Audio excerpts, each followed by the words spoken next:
those of you who are just tuning in, we're going to get started in about 3 or 4 minutes. Just sit back, relax, enjoy the beautiful flute music of Mike Marinelli, and open up a field of a sanctuary within your heart for an experience today. Maybe get your glass of water, your cup of coffee, and ease into this moment.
Once again, those of you who are joining us, I'm Reverend Richard Burdick. I'm here with Reverend Avril and with Mike Marinelli, and we're going to get started here in just about 1 minute. So just kick back, relax, let yourself become fully present to this now moment.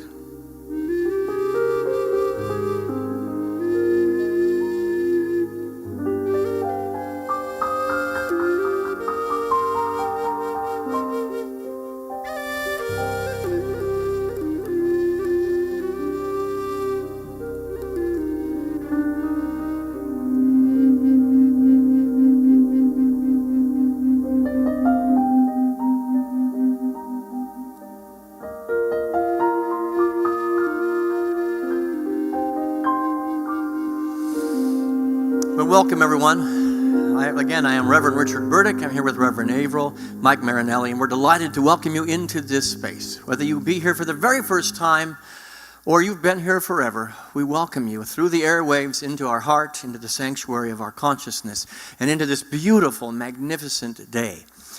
Today is Memorial Day, or the Memorial Day weekend. Tomorrow is Memorial Day, and so we wanted to take a moment. We started a little quieter to begin a process of remembering the men and women who absolutely stood in the line of fire, who faced their fears and allowed themselves to be fully present to whatever was called of them, to assure that we could come here together today and to sing and to pray and to worship the way that we want. Many years ago, I had the opportunity to do a song at the traveling Vietnam Memorial Wall, and there were so many names. And this is a song that I composed from that experience. And I invite you to join me and let it be our opening prayer. These words as we remember the names, the nature, the heart, and the spirits of men and women whose shoulders we stand upon. And so happy Memorial Day to each and every one of you. Take these words as our opening prayer.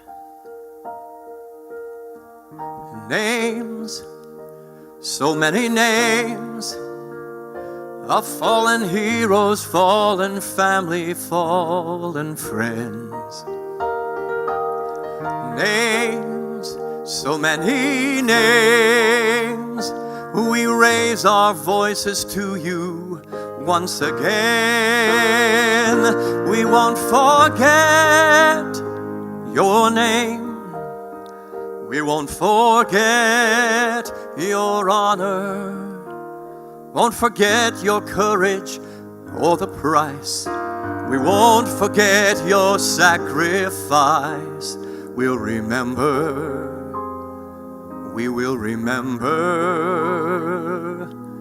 your name.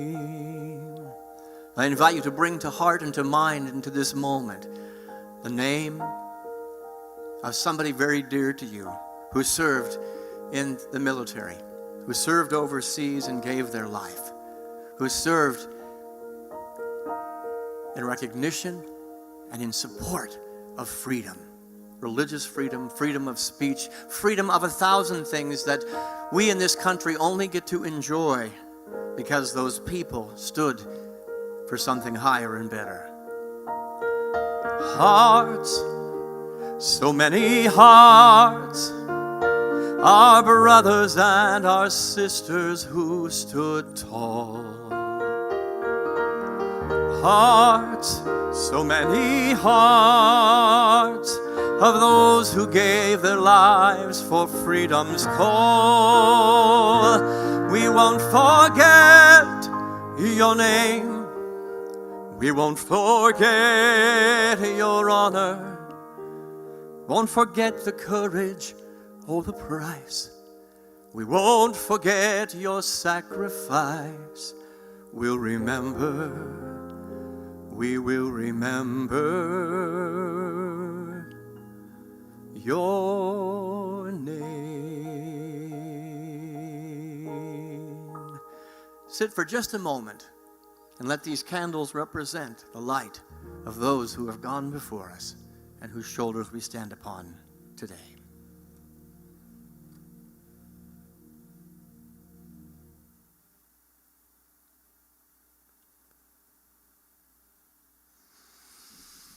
We will remember their names. We will remember their sacrifice. Men and women who stood in the face of fear. They went to the front lines. They went to battle to face something. Were they afraid? Of course they were afraid. Did they give their lives for a greater cause and transcend that fear? Absolutely they did. Today we are sharing in the fourth in a series, the many faces of. We've shared the many faces of peace and motherhood. Today is the many faces of fear. And we thought it would be good to start with a song. I've got Mike here to play the sax, and I thought, well, this is a perfect song. I feel the fear and do it anyway, right here, right now. Let us follow the example of those who transcended their fear and stood in courage and felt the fear and did it anyway. How about a little sax microphone? You ready?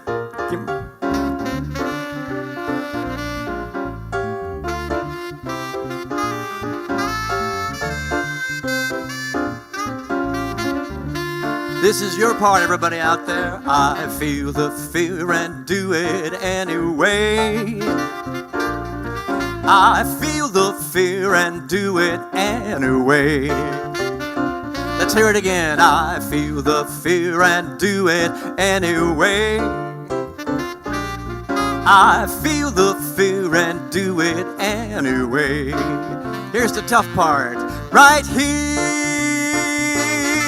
right now. Right here, right now.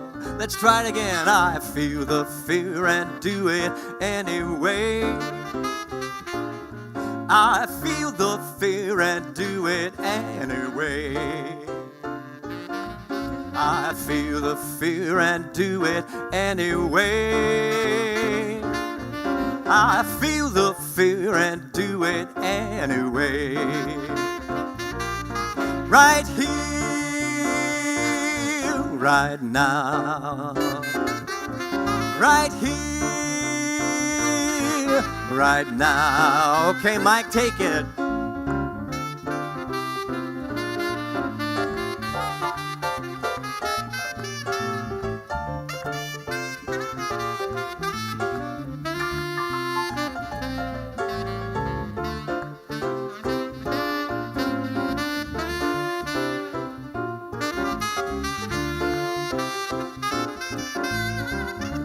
All right, folks, one more.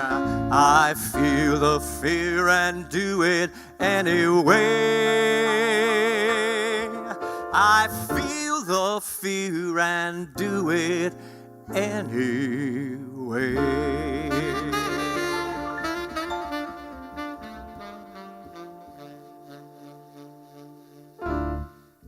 Whew.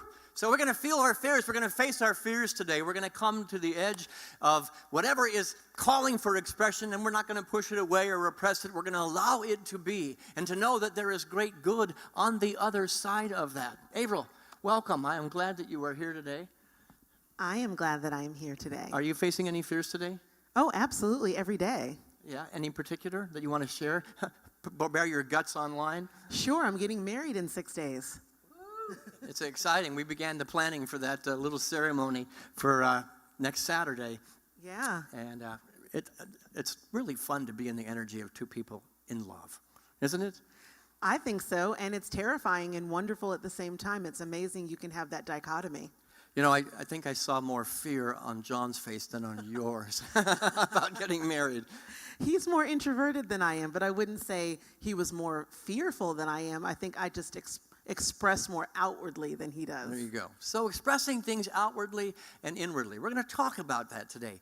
One of the basic desires of the unity movement is to help us look beyond the illusions of the human condition, to look beyond the veils and the surface realities of what we're experiencing in this world to an ultimate and deeper and more absolute reality that's underneath the surface. But we have to look through those things. We have to be present to those things so that we can see beyond them, to recognize that there are many effects, there are many faces, but there is always, always, always a deeper cause.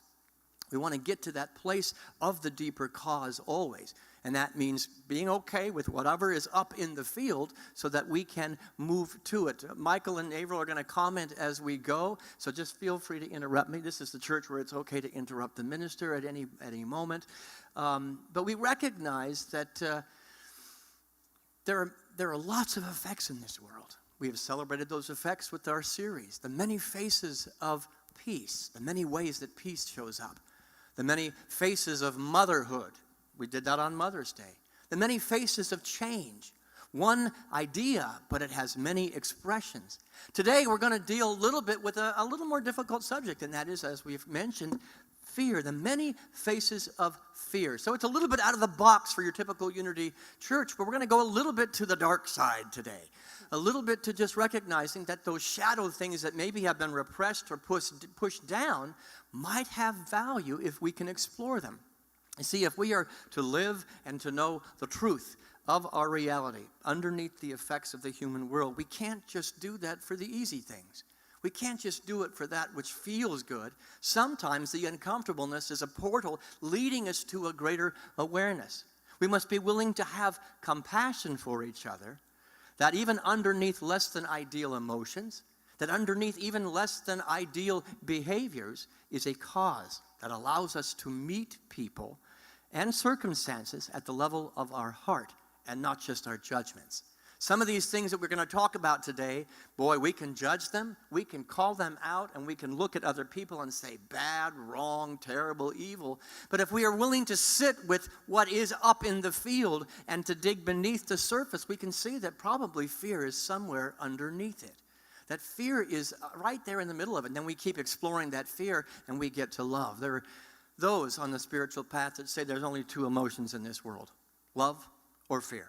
And that everything is an expression of love or fear. Now, I'm not too sure I totally and 100% agree with that idea, but let's take it as our premise today.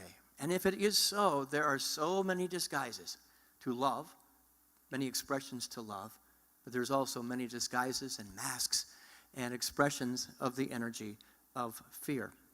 You see, life, as we know it, is about tones.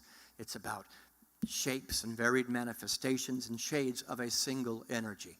We believe in the unity movement and teach there is one power, one presence, one goodness, and it's in, through, around, and expresses all people. So somewhere in those emotions that we have labeled and judged as bad and wrong, if we look beyond the veil, we're going to find God. We're going to find love, but we have to be willing to move with them and move through them in a great dance. So I'm asking each of you to take off the air, any air of judgment, and to put on the heart of compassion for yourself and for somebody else. So what are some of the ways that fear manifests? Fear manifests as phones going off in the middle of service. It's God calling, saying it's okay to be afraid. So I asked, Avril and I are going to just talk about some of those masks. we're going to put out there some of those emotions and behaviors that have been labeled bad and wrong that might be our greatest teachers, might have something to take us to a better place.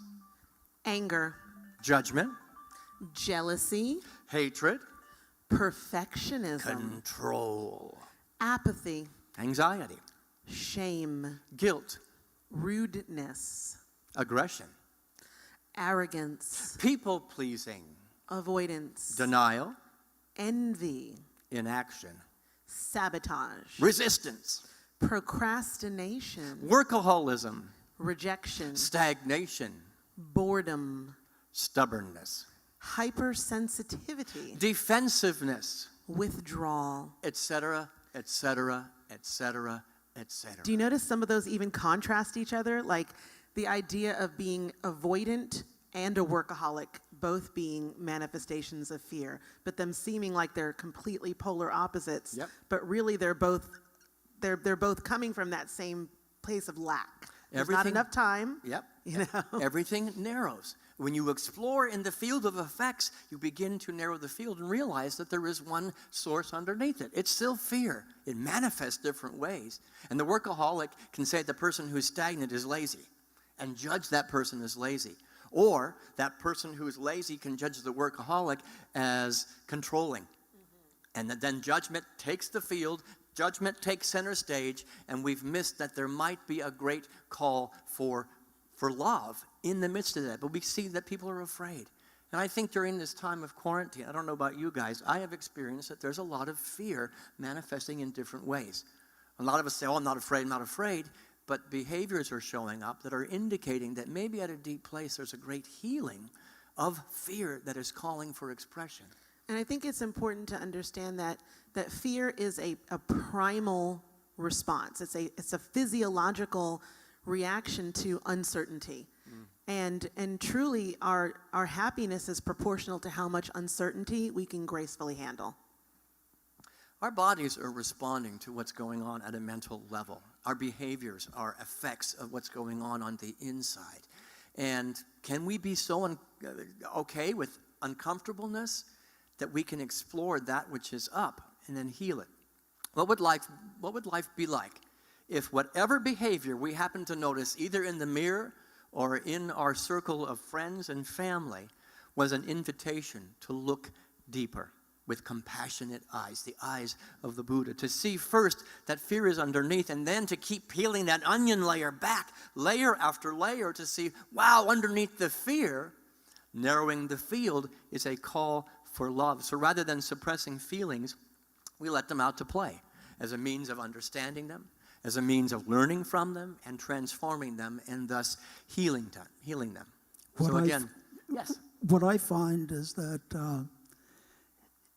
for decades I have been searching for what is real and what is not real.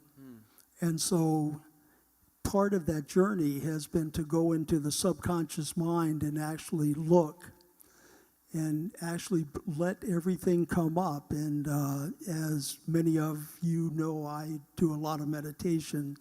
And by doing so, these feelings come up, and they have through the years. And so it gives an opportunity to look at what's coming up and what is actually true and what's not true. And so I can honestly say that I don't have any fear of anything anymore, because I found out who I am. And by doing so, I know that can't go away, who I am. It's something that is, so that's who I identify with. So therefore, that can't go away. That can't disappear. That was never born in the first place. And so that the fear is just nothing trying to be something. That's the way I see it. And taking it to the silence. But you only get to that place. Mike and I were sharing earlier as we prepared some of the music today, that he has years and years of study and practice and doing that meditation, allowing what is in the field to come up. And then I used the example, and he shook his head, yes. Those fears begin to float away back to that nothingness. they begin to disappear. But he had to first just bring them into the field. Here it is. I'm having the feeling. And in order to heal it, you've got to feel it. We say that all the time. It's a bit of a trite phrase. But by not resisting or pushing those fears in their many, many manifestations and faces, we allow ourselves the opportunity to transcend them. I think that's really important what you said, because it is not something you can leapfrog over. No. You don't just suddenly say, I'm fearless, because that's denial. And when I work with my clients one-on-one, people generally fall into two broad categories. We're avoiding our emotions. We're like, it's not real, it's not real, it's not real, it's not hot, I'm not in hell. That's what you always say. And the other people are just, oh my gosh, everything, and it's possessing them. And in reality, it's somewhere between. You want to feel these emotions because they're receptors. They connect you with what's going on subconsciously, but also around you. Being aware of fear connects you to the fear that other people are feeling, which can increase your capacity for compassion. But at the same time, you don't want that fear to be the puppeteer of your behaviors. Somewhere between denial and drama is where we want to get to the place of balance. And what if this quarantine that's going on, it's bringing stuff up, folks. Let's just get real. Stuff is coming up. To be healed, to be released, to be recognized, and to find that place of balance. What if this whole quarantine was for no other purpose in the mind of God or in the mind of humanity than to help us cultivate the eyes of Christ, to help us discover and cultivate the ears of Buddha or the heart of Krishna? What if that was the only purpose? And guess what? It can be. By right of our consciousness, by right of our approaching it, either not pushing it away and denying, not letting it be drama, but finding that middle ground, it can become the greatest sanctuary of spiritual learning that you ever could want. You too could be like Michael and let those things float away, float through the filter of your mind, to choose what you choose and to choose what not choose what you don't want to choose. But we get to ask ourselves in this moment of tension, and again the many faces of fear, what is missing? Just be present to it and go, what is missing from this environment? What's missing from this person who's behaving like a drama queen? What's missing from me as I'm behaving like a drama queen? Or that person who is denying that it isn't happening, that it isn't real? There's something missing in the relationship. We're talking about this in our class on Tuesday nights. Let us be so present to what is up that we can find that which is missing. Now we know in the mind of God, big R reality, nothing's missing. All the resources, all the good, all the peace that we could ever desire exists in the field. But in the little r reality of our consciousness, which is the place that we are responsible for. What am I allowing into the laboratory? Let it in so that it can be transformed. This is a great mechanism to take energy. It's all energy. Remember, we talked about one source underneath it, fear, or the stubbornness or the drama. We look down, we find fear there. Isn't that interesting? They're afraid, I'm afraid. And then we keep peeling that onion back and we go, there's a call for love here. I'm afraid of something, so I'm calling and reaching out for love, a greater capacity to experience it and to express love. And when we get there, that takes compassionate eyes. It takes compassionate ears. It takes a compassionate being. But I believe that the oneness that we talk about every week here at Unity North, it is essential that we cultivate those times, this energy in difficult times, whether it be quarantine or loss or panic, that the possibility, as we say in the class on Tuesday, for a holy encounter. Oh, the field is white with harvest. It's ready to be gathered, and there's good there. When you said something is lacking in those moments, that is just... And I feel like you said it, but sometimes it's helpful for us to say it lots of different ways. Absolutely. That is the moment of duality. Yep. That is just the moment when we absolutely have forgotten, which is what the yogis call Maya and the Buddhists call Maya, the illusion. Suffering. We have absolutely forgotten that we are one and the same with the center of consciousness. We are it. And at that moment, we feel like there's some other possibility except for God. Well, and if you're not experiencing love, if you're not experiencing God, if you're in fear, guess who moved? Because in the one field, that is the life as we know it, it all exists. Everything we could ever desire is in that field. It cannot not be there unless we have left the Garden of Eden. We have allowed a thought access to our brain, to our mind, that believes there can be God and anything else. There can be me and you, which is the cause of suffering, the cause of Maya, the cause of fear, the cause of all. So this is a graduate course in spirituality. You know, this seems so simple. Oh, it's so simple, but I'm telling you, it's years and years and years of study to get to the place where I don't react like I used to. I notice the fear, isn't it interesting? But boy, it does not grab me around the throat like it used to.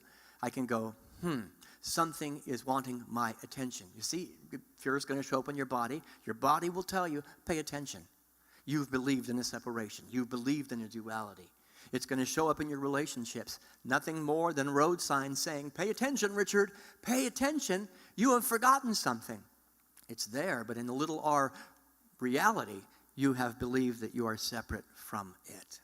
What I find, what I've actually discovered is that the present moment, if you're living in the present moment, there can't be anything else coming from your mind if you're truly in the present moment. The only place that God exists is now.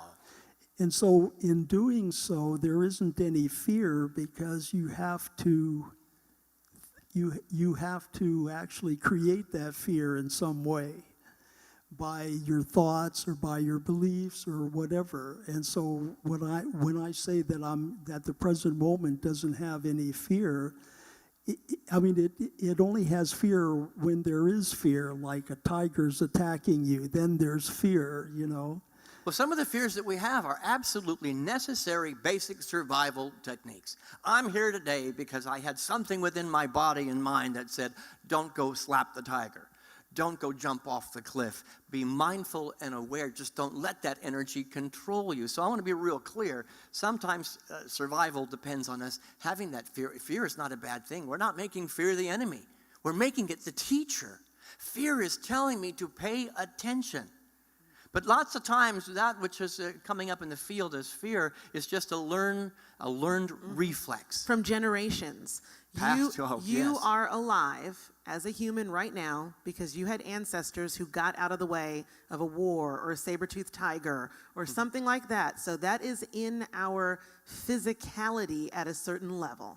But we inherited that energy, and I don't know of any saber-toothed tigers that are around the corner here at Unity North that are coming to get me. But we've still got that energy in us. And when we can process, it's a different time. It's a different field. It's a different experience. We don't let those trained, programmed reflexes control us so there's knee-jerk responses. I fight it. What if I were to invite this fear into my field and go, is this real? Is this something I really need to be concerned about? Or is it just a manufactured idea that I inherited the sins of the father and the mother from centuries back? Or a sin that I inherited by just being comfortable with the idea of fear? Fear, like all other emotions, is basically information. That's it. It offers us knowledge. It offers us understanding if we choose to accept it. Absolutely. You know, I'm going to call out the New Thought movement. We have been programmed for a very long time to avoid what is called negative feelings. Oh, that darkness, avoid it. We suppress the information that those feelings have for us. Again, fear is a feeling. That's it. Nothing more, nothing less. It's a state of awareness that alerts our brain and our body to pay attention. And many times in New Thought, we think that the only acceptable emotions are gratitude and joy. And we spend a lot of time because they are beautiful emotions, gratitude and joy. And then fear puts his head in there, that other teacher, that other course, and we go, oh, no, don't look at it. Don't look at it. Don't pay attention to it.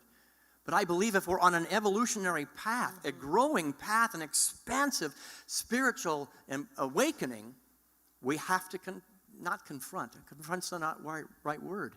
It is pay attention. Pay attention to whatever is up in the field. Feel the fear and do it anyway. And I want to, real quick before Mike, I want to put out there that the fear of fear has caused more suffering on the planet than anything else. Our fear of darkness, our fear of what has been labeled a negative emotion has kept the human race from growing. It's kept me from growing.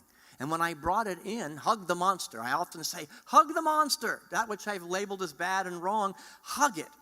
And then learn from it. It becomes a great and a magnificent teacher to become more of myself. Mike? Hold on, Mike. Yeah, that's all right. I got an angel and a devil. I'm not sure which one's which on my shoulder here. We know the truth. The people that I know and some of my friends that are on the spiritual path that are really committed to it, to awakening, they embrace everything. They embrace everything that comes up in their mind, and they look at it. They don't try to ignore anything, and that's what actually ignorance is to ignore. Absolutely. So by not ignoring anything, you confront, or you don't really confront, you embrace what is appearing, and you look at it, and by doing so, you look at it fresh again, because something that may have happened to you in early childhood may come up, and then all of a sudden you have these feelings, but at the same time it gives you an opportunity to reevaluate what happened back then. So if we want to liberate ourselves, if I understand what you're saying, from patterns that have bound us, that we're bounded by, we must navigate towards those feelings, and it's very counterintuitive. I remember the first time somebody told me when you're in a skid on ice that you're supposed to turn in the direction of the skid as opposed to opposite. And the reality is the same is true with our emotions. We've trained ourselves. I'm in a skid emotionally and mentally and spiritually. The ego wants to turn away from the skid to avoid it. But I think the same principle applies. Lean into that which is up. Go ahead and turn the wheel of your life in the direction of the skid. That will keep you safer in the long run. So the Buddha, there's these beautiful stories of the Buddha, and if you know of his process of enlightenment, the last moment of his enlightenment, he met Mara, who you could call fear or death.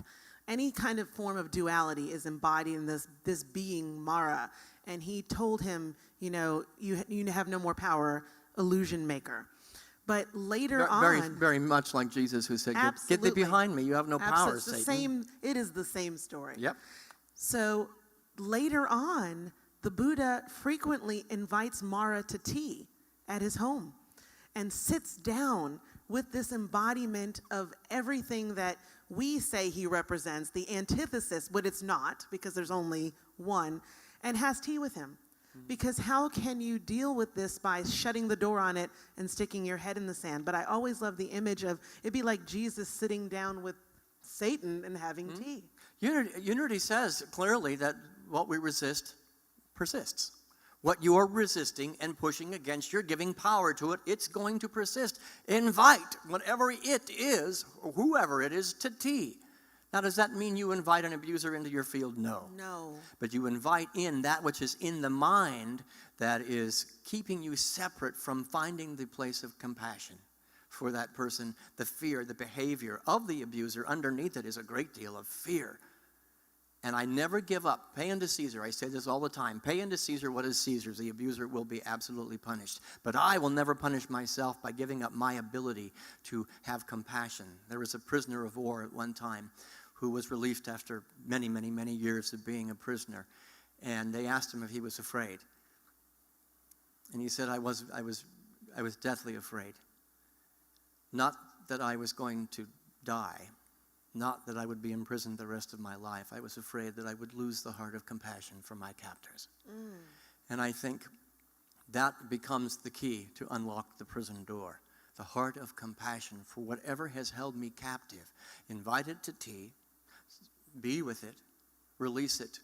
I no longer need you anymore. Thank you for the lesson you have brought to me. But a house divided against itself will always fall. Jesus told us this. And if there is you and an energy that is not you, you're a house divided. If there is God and an energy that is not God, you've created a house that is going to fall. And any spiritual modality that promises you growth and evolution and expansion without the counsel to explore the vast territory of your emotional landscape, your emotional body, which is equally a gift of God, just like everything else that you've gotten. It cannot exist in a field of unity. It's out of congruity.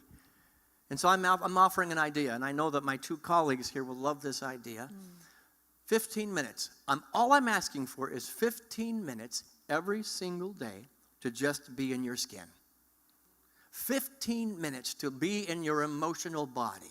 15 minutes to just be present to what is up. No technology, no music, no distractions, no special breathing techniques or special postures. Those are great and wonderful. No, I'm saying a 15-minute place of not worrying about your posture or your mantra or your affirmation or your prayer or your words, to just be with no need to control anything.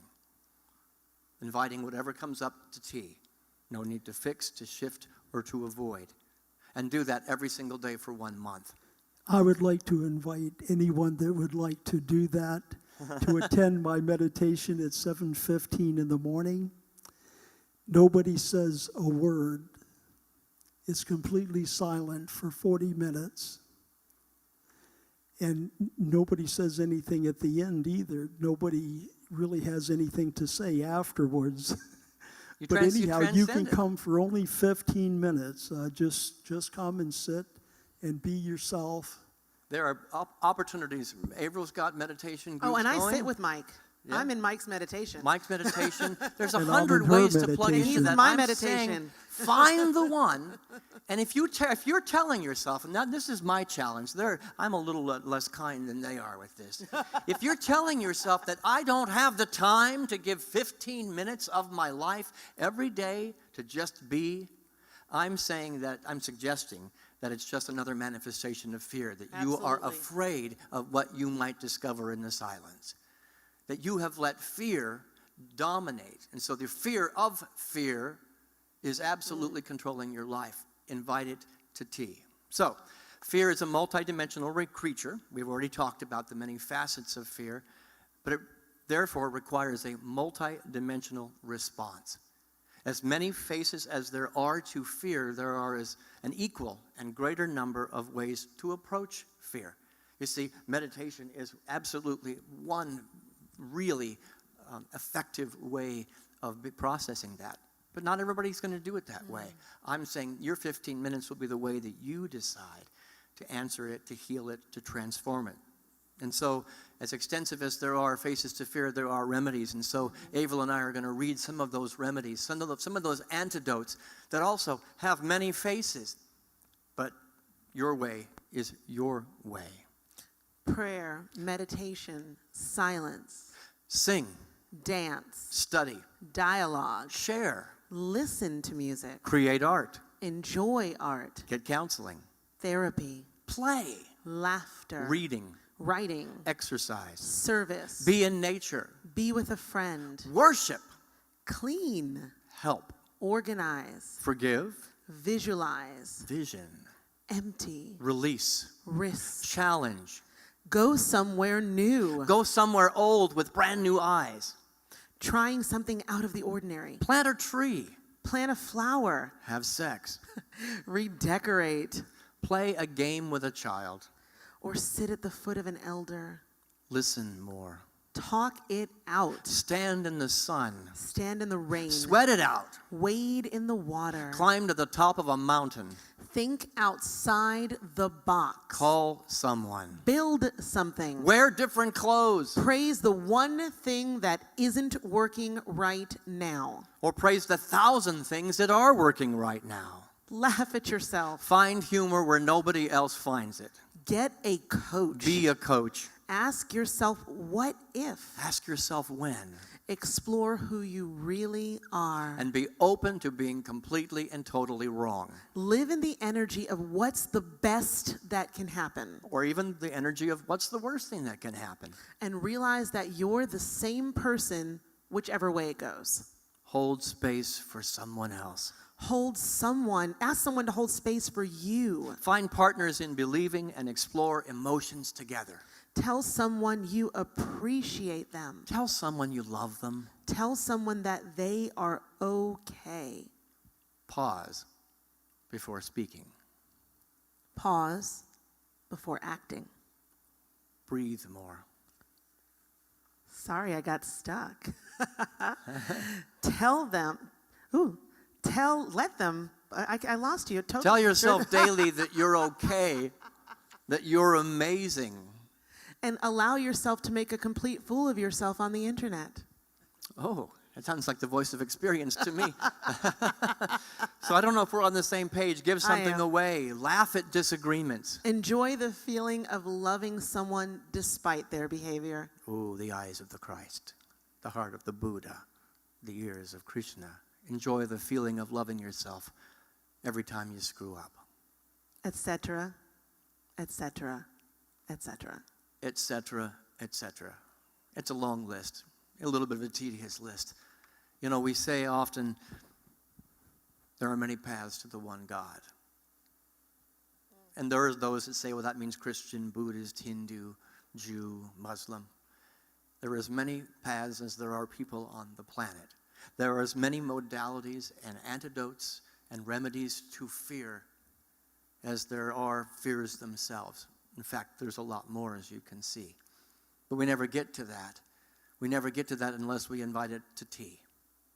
Here we are, and beneath the behavior is the fear, and beneath the fear is a call for love, and beneath the call for love will always be the energy of love if we can sit long enough with it.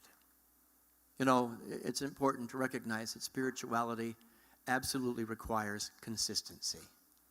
There are so many spiritual hobbyists. I have before me the two wise people that are shared with you today. They don't have a spiritual hobby. They have a way of being. They have a life. The only way that either one of them has ever overcome any fear is it was a regular practice. And again, we are not afraid. Fear is not the bad thing. Our fear of fear is what's dominating our life and keeping the healing at bay. So hug the monster. Play with the fear and mold it. Mold it. Counterintuitive, isn't it? Dance with whatever is up. And by dancing with it, you take its power away. And so we're going to go into a time of stillness and meditation, but my challenge is to take fear by one hand. I'm going to invite Mike to get to the saxophone.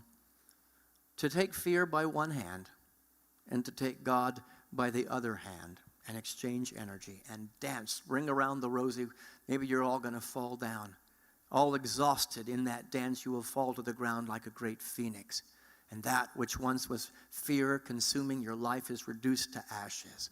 And you and God and the emotion is born again and again and again. And each time that process happens, you become more of who you are meant to be. And you get the information that you are meant to get.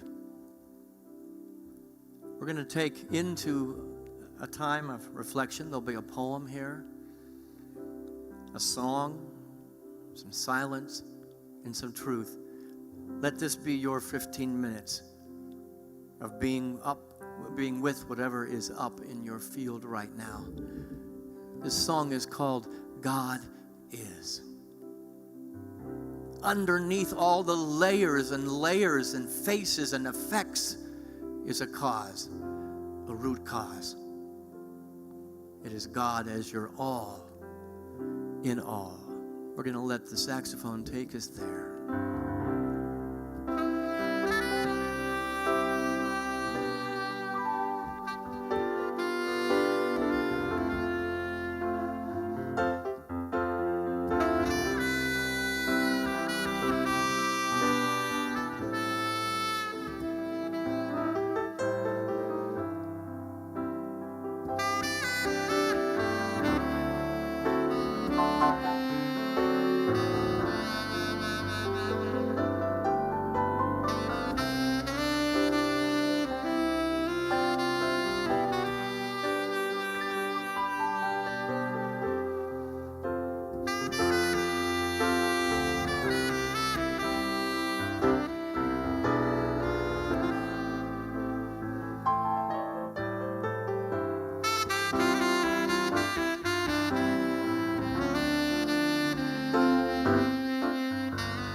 Know this with me. God is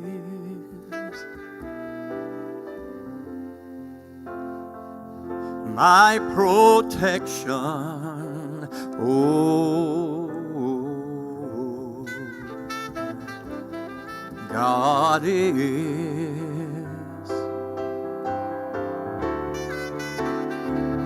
my all in all.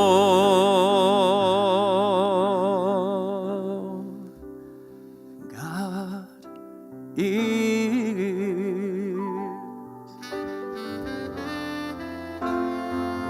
my light in darkness. Oh, God is my all in all.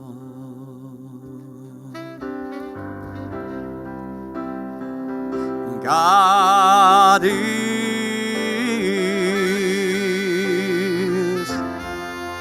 my joy in times of sorrow. Oh, God is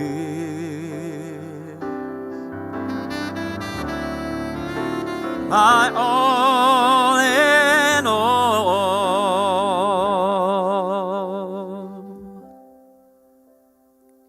God is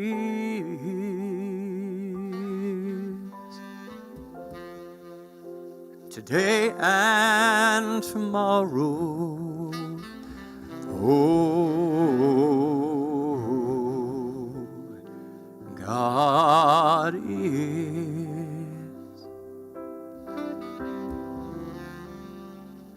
my all in all. I took my fear and I held its hand. And I said, I will be your friend. And then I gave my fear to God. And then God held it up. And it became hope.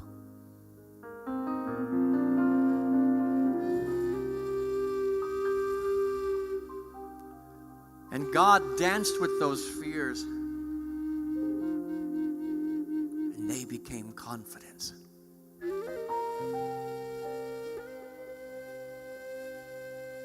And God believed in my transformation, and it became my healing.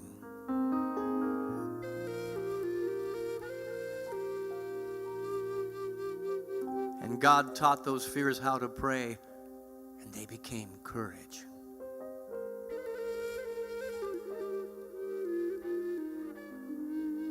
And then God gave them back to me, for they had become peace of mind.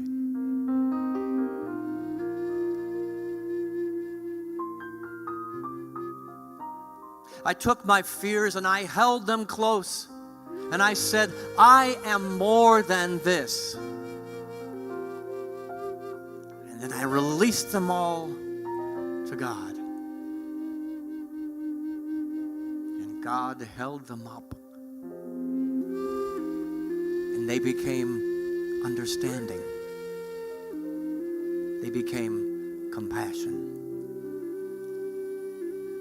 And then God danced with those fears, and they became nothing more than specters, what they had been all along.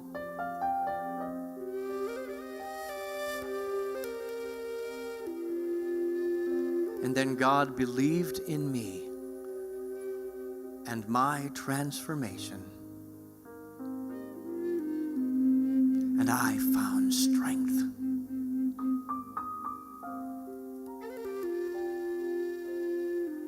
And then I learned to pray. And those fears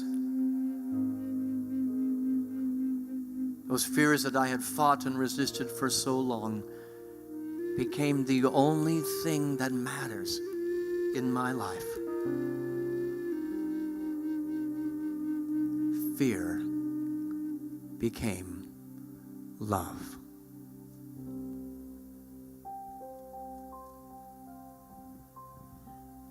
I invite you at this time to sit tall and well, to close your outer eyes, and just settle in fully into this now moment. Aware of your body, aware of the ability to move the body, but that you are not using that ability at this time.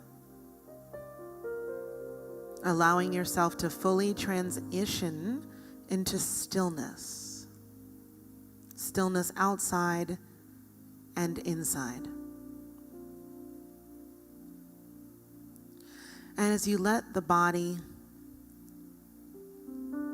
unfurl, as you release the gripping and the tension, move your awareness now to your breath. Taking longer, slower breaths. Stretching out the exhalation portion of the breath, allowing it to linger.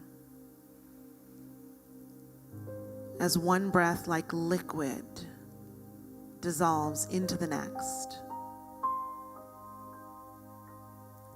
Body still, breath smooth. Then beginning to visualize to the best of your ability on the screen of your mind a stream of flowing water. You cannot do this wrong, and the stream can take on any shape or form. It might be a bright image or it might be a little more modeled, and that's all right. This should be effortless.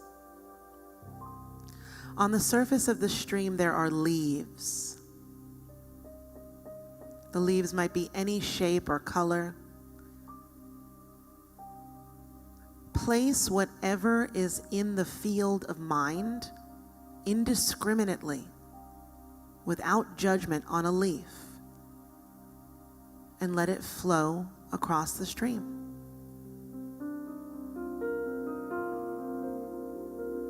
Place hesitancy on a leaf, whatever that looks like to you. Place judgment.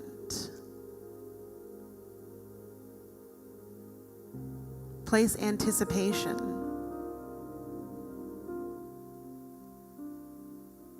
Bodily sensations, sounds from inside the room. Let it just flow. Notice how much there is in there.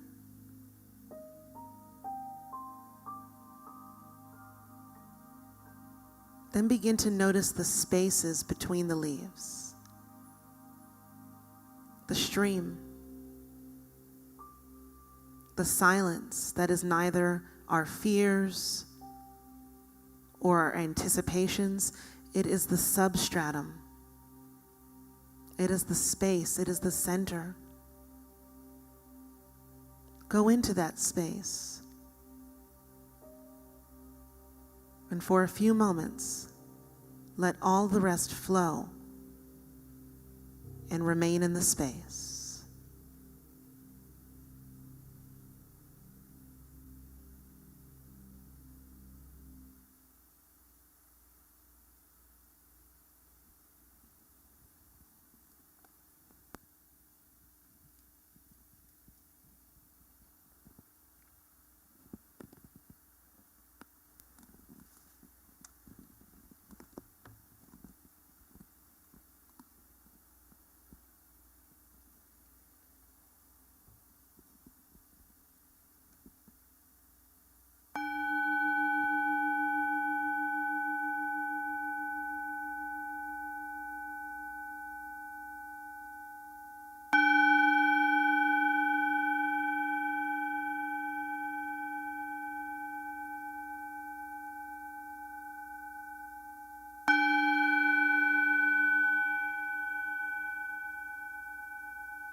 Then observe the silence. It's always there. It is your true nature. Reflect on the relative quietness of the mind. The leaves are flowing, but remain aware of that space. The smoothness of the breath. The stillness of the body. Bring back the silence of unity as you gently open your eyes.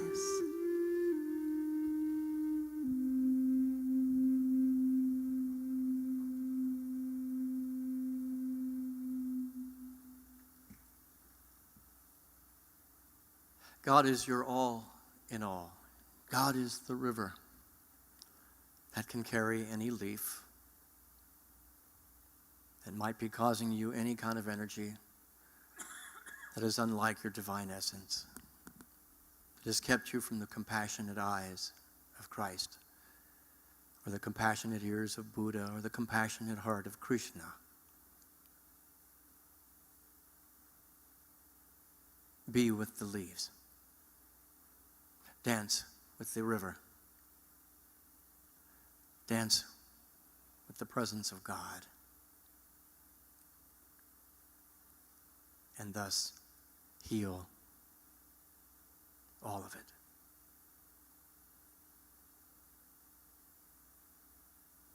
And so it is, and so we let it be. Amen.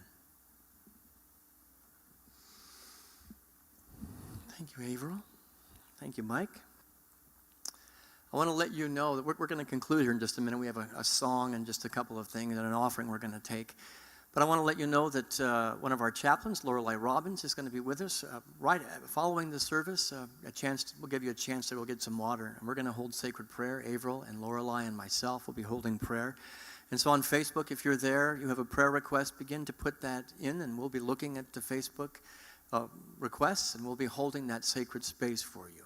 We're going to join you as partners in believing that whatever is up in your field during this time is up to teach you something. And we're all going to learn from it as we share it and then release it onto the leaves, that it can float down the stream and no longer dominate our life. There will also be at that prayer time a little update. We've had a request from the congregation for a little update about where we are as a church and when we're opening and how we're going to open up and what we're going to do. There are tons of plans being made. Just a little bit of information about that and some activities that are going to be happening during the month of June so we can be together. And so stay tuned. If you want to get that information, stay tuned afterwards. But right now, it's the time to express our gratitude. If what has happened here today with the three of us has been something that has touched you or awakened something within you, this is the moment where we're going to ask you to be a part of the flow, the circular flow of giving and receiving. You have received today, and if it had value and you'd like to give back, we gratefully appreciate any way that you express that through your financial gift to this community. We're still operating and we're still doing, business, and not as usual, but business in a new way. And it does have an expense. Our staff is working very hard, and we're continuing to find ways to be creative and to bring these expressions to you. And so on the screen, you'll probably see a text to give. This is a very simple and easy way to support your spiritual community. And if you're here for the first time, it's a way to say, wow, I'm glad I found you.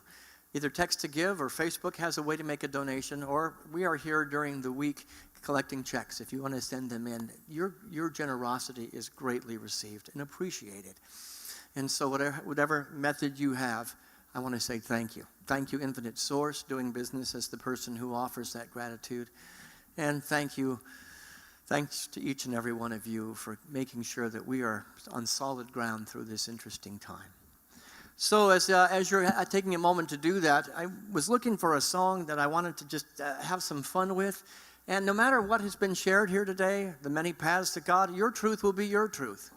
Your truth is the one that you're going to follow. And we're not here to challenge anybody's modality. As you saw, there's lots of different ways and antidotes and remedies to confronting fear. Find the one that works for you.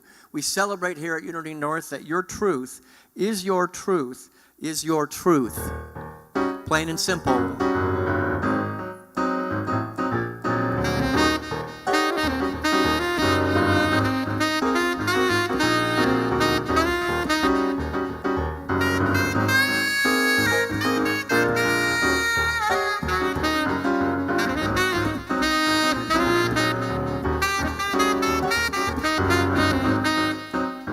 Goes like this. If you believe that life's a bowl of cherries, that's your truth, you'll experience it. And if you believe it ain't nothing but a lemon, that's your truth, you'll experience it, because your truth is your truth, is your truth, is your truth.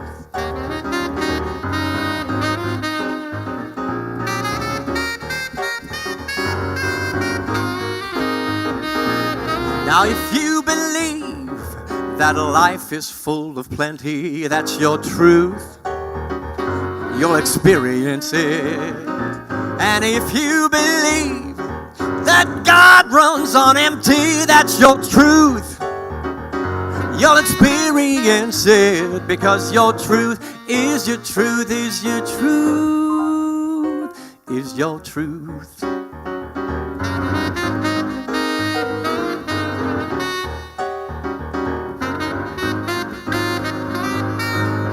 I've no desire to challenge your beliefs or start deciding who's right or wrong. I've no intention of questioning your creed or trying to make you fit into my box. If you believe someone else holds all the power, that's your truth, you'll experience it. And if you believe you have choices every hour, that's your truth, you'll experience it, because your truth is your truth, is your truth, is your truth. You make decisions without even knowing that affect the very air you breathe. Just take a look at what life is showing you and know it's just what you've decided it should be.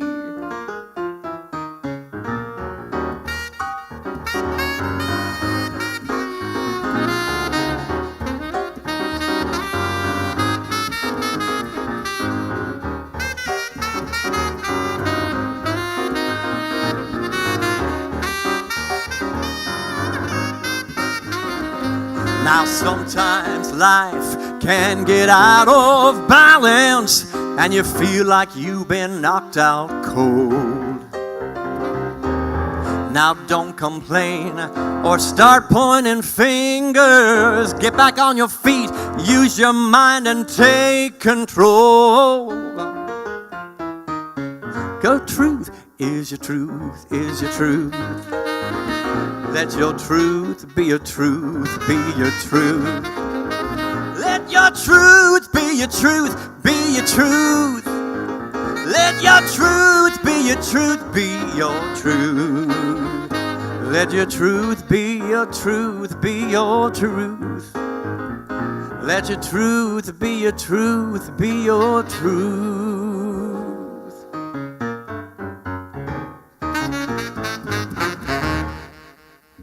Your truth is your truth. Go live your truth, and if you don't like the truth that you're living, go choose a different one. Think a different way. Feel a different way. Try something completely new. You got 500 suggestions of how to do that today. Take just one of them and live it and breathe it. Right now, we are so grateful. Grateful for this time. Avril, you are always a gift. You're always a gift, and we celebrate the little bit of fear that is in getting married next Saturday. She'll be a different woman when you see her next. She'll be a married woman. Mike, I think you're already married, right? So, Joy, there's no surprises for you today. What's that? We're grateful for the gifts and talents that have been expressed here today. We're grateful for you tuning in and being a part of this experience. I hope that it had value to you, and I hope that you enjoyed this time. We're here every Wednesday night. Every Wednesday night, we are here at 7 o'clock. Every Sunday morning, 11:15. There's ways to connect in. Julie has moved her chat to 2:30 today. You can get online, go on Facebook, and see the link to get on that Zoom chat with Reverend Julie at 2:30. 1:30, the Wholeness Ministry is meeting. Again, we have meditation places to plug in all week long. Find a way that works for you.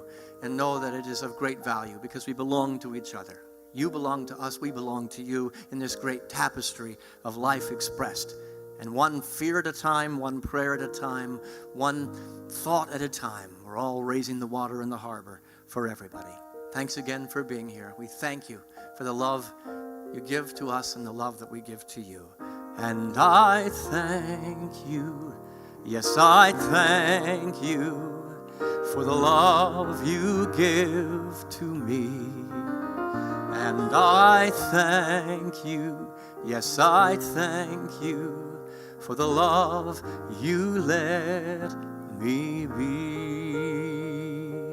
And I thank you. Hang around, we'll have prayer in about 5 minutes.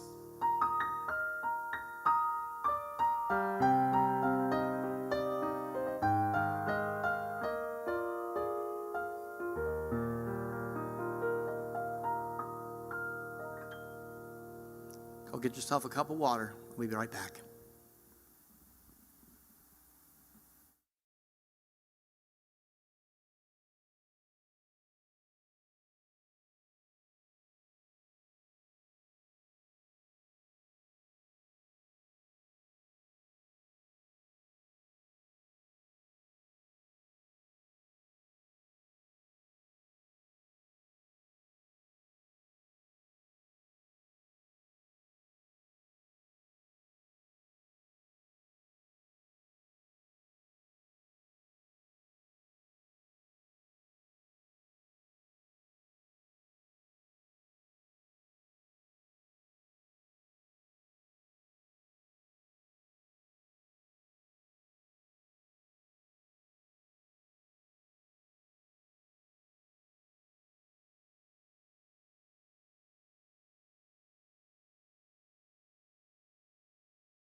So welcome back. We had to do a little bit of disinfecting of microphones to make sure that we are being safe. And that's a kind of a segue into our time of prayer here today. And this is Lorelei Robbins, by the way. She's another just magnificent light in this church's life and in my heart. Avril and Lorelei and I are going to hold prayer for you, but we did a disinfecting. You know, I want you to know that there is cleaning going on in this community. We are implementing a plan to take care of any and all virus or germs that might be in this space so that when you come back and we're in the room together, you can rest assured and be very confident that your board and your staff has taken every precaution to make sure that it is a safe coming back. Our journey right now, as we have said, July 1st, we will be back. That's a Wednesday night. We'll be back together. The room's going to look a little different. We're going to have fewer chairs in here because they're going to be spread out with 6 feet of distance between each chair. It's going to be a new endeavor, an exciting one. We'll still be streaming all of our services, but we are making every effort to make sure that our congregation is safe. And there's a lot of questions up right now about why did we decide to go July 1st? You know, there's a lot of information, a ton of information out there right now. We, as a board and a staff, have been talking and planning hour upon hour, taking that information and disseminating it and going, what is right for Unity North? And our decisions have been God-guided, more than politically guided, even more than medically guided. We want you to know how important you are and that we are taking every step to make sure that we are safe. And so there will be some events I'll tell you about at the end of this little gathering. But right now, we're going to get into a moment of prayer. And Avril said there are many prayer requests that are already out there. Right, and unfortunately, they've scrolled up a bit, but one that I was able to retain, and it would be great if you want to go start sending those now, was Rose Anita Renner praying for the economy. And then we had some other prayer requests, but unfortunately, the scroll You can't find them? No, I think it's because, like, my phone rang. Oh, well, maybe Wes, can you find those? You and Sebastian up in the booth can find those prayer requests. But right now, I'd Lorelei? like to say something, if I may. Please. First of all, being here today, live with you, this was brilliant. Because if there were ever a topic that has spoken to where I've been, and you know this, the many faces of fear, I mean, I'm taking fear to tea. Thank you very much. I mean, but my point is, feeling that I was going to die there, I kept saying, I don't know if I can stay or if I can leave, but I want to be part of whatever this new journey is that we're all on, even though we don't have a clue. And when you said to me, I still feel sadness from you. Remember, talk about calling it out, right? And I said to you, my sadness, which I've moved through, was about, I can't go with everybody. I can't get on the ark. I mean, there were a couple of weeks or more that all I wanted to do was sleep, eat, and watch movies. That was it. Oh, and you're probably the only one that's had that experience. Well, no, probably not. But in hiding that, I had no energy for anything. Yeah. And whatever's happened, and I'm so grateful, I just forgot that I wasn't separate from God. I mean, bottom line. So sure. I just wanted to share that for anyone else that has felt, I mean, because for me, the lockdown served me. I was locked down, totally locked down. I didn't need anybody to lock me down. I was locked down. And Jen from the congregation, she coined the dark soul of the night. Just a little bit of different spin on that. So I just want to say to anyone out there, wherever you are or have been, I know for me, I wanted to hide that. I didn't want to talk to anybody. I felt I had no value, no worth. So feel free, any of you can call me, not just in my role as a chaplain, but as part of your Unity family. And I just wanted to say to you, Richard, thank you for holding the high watch for me.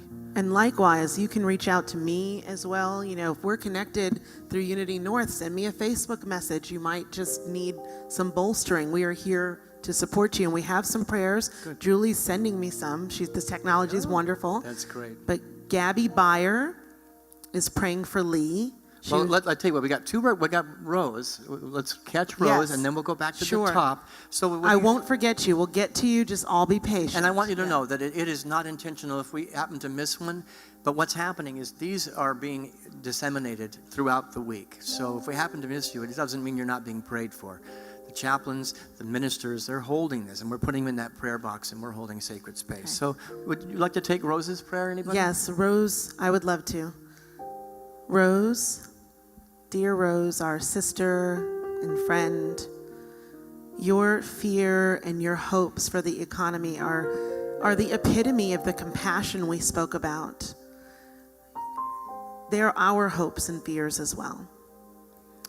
And we pray, we implore, we affirm that divine intelligence manifesting through our leadership and through ourselves will steer us to right action. A balance between faith and temperance, between trust and the use of science and fact. We will make skillful choices. It is a learning process, but that we will recover and perhaps hold the idea that we will be so much greater after the tumult. Amen. So let's go back to the top of the list, and then Lorelei can take the first one. From what I have a prayer from Gabby Byer, a prayer for Lee. She was just diagnosed with bone cancer. Okay. My dear sweet sister Gabi, I love you so much, and thank you for requesting prayer for your friend, because we know that in the mind and heart of God, Lee is perfect, untouched by any outer definition of her. And we see her surrendering into that, surrendering into the knowing that she's not alone, that God, the divine source, is always with her, and she can lighten in that and remember the truth of her divine nature.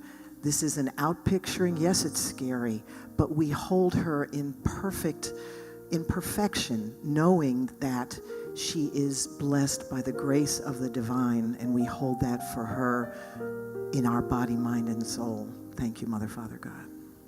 Beautiful. Thank you. Thank you. Now, Julie sent me a prayer for Nancy Chadwick, who prays for healing for depression and physical issues. And so I'll take this one. Thank you for that, Julie. And I join you in consciousness as we pray and hold sacred space and truth for Nancy. We've talked today about our physical bodies, our mental bodies, our emotional bodies, and our spiritual bodies. And Nancy, we hold for you right now and see, without any reservation or doubt, that all systems are working together in a beautiful dance and balance and congruity. That all bodies, all pistons are working to release that which needs to be released and to accept that which needs to be accepted. And that there is great peace in knowing that there is a power underneath it all that is operating and moving and stirring, that allows you the strength and the courage you need to simply be you and to move through whatever is unlike the divine essence of light and love that you are. We claim this in and through the power and the truth that you are, Nancy. It can be no other way. You are not alone. And when you can't know that for yourself, know that we are knowing it with you, for you, and as you. And so it is. Amen. And at this junction, I don't have anything new. Okay. We do have greetings from Unity of St. John's in the Virgin Islands. Oh, and they hello. liked our meditation today. If you need a guest speaker, I'm thinking any one of us would love to come to the Virgin Islands. I thought that was really great. I know, Richard, we could go as a tag team after things are safe. It's a deal. And I just I wanted think to we say need a sidekick. the remedies, I was trying to write them all down, sitting there. I'm going to go back and listen. Brilliant. Brilliant. Well, the reality is you can create your own remedies. Go ahead and make your own list. That's all I did was a brain dump. If here's ways to be an antidote. Here's a way to find the face of God. Here's the way to remember who you are. So unless there is anything else on there, we will Not take a at this look junction. I'm looking for any other all the prayers. fear is gone. And so I want to invite you to hold consciousness for your community then. We're having to make decisions. And I hope that you got the information that Diane sent out yesterday. It's a beautiful video explaining a little bit about what's going on, some information. There's a lot up in the field right now. And we as a community are allowing our emotional, our mental, our spiritual, and our physical bodies to be in a place of oneness. And that means a place of safety. And so your staff and your board we're holding prayers. And I'm going to go ahead and sing this song that I sang earlier. God is our all in all. There is a power and a presence far greater than any of our fears, far greater than any of our concerns or our worries or our questioning or our judgments about whatever is up. I invite you to put June 10th. It's a Wednesday night. We're going to have a drive-in experience at 6 o'clock. Bring your dinner and come and bring some chairs to put in the back of your car, a tailgate party. And our Wednesday night experience will be broadcast through your phones in your car. But it'll be a chance to see people face-to-face in the parking lot. We're going to have rules. Be warned, there will be regulations because we're keeping you safe. And then Tuesday night, every Tuesday night in June, we're going to have drive-through prayer. If you want to see a face, your minister's staff is going to be here every Tuesday night from 6 o'clock to 8 o'clock, holding sacred space for you. Drive through, have a brief conversation at a distance with a minister with a mask on who will hold prayer with you. We'll just be here to receive whoever happens to come through. And for those that are experiencing severe loneliness, we have the first Tuesday night in June. Donna and Jim Hewling, therapists, are going to be leading a Zoom class that's free to how do you process the loneliness that you're in. These are the experts, and so I invite you to mark your calendar and stay tuned for details on that. But right now, let us know together, no matter what the prayer request may be. Lorelei, Avril, and I, and Mike, and everyone on the staff and the board is holding this truth for all of us. God is our protection. Oh, God is our all in all. God is our light in darkness. Oh, God is our all in all. We'll see you Wednesday night. Michael Burke and I will be back at 7 o'clock. In the meantime, we're holding that truth for you. Go in peace.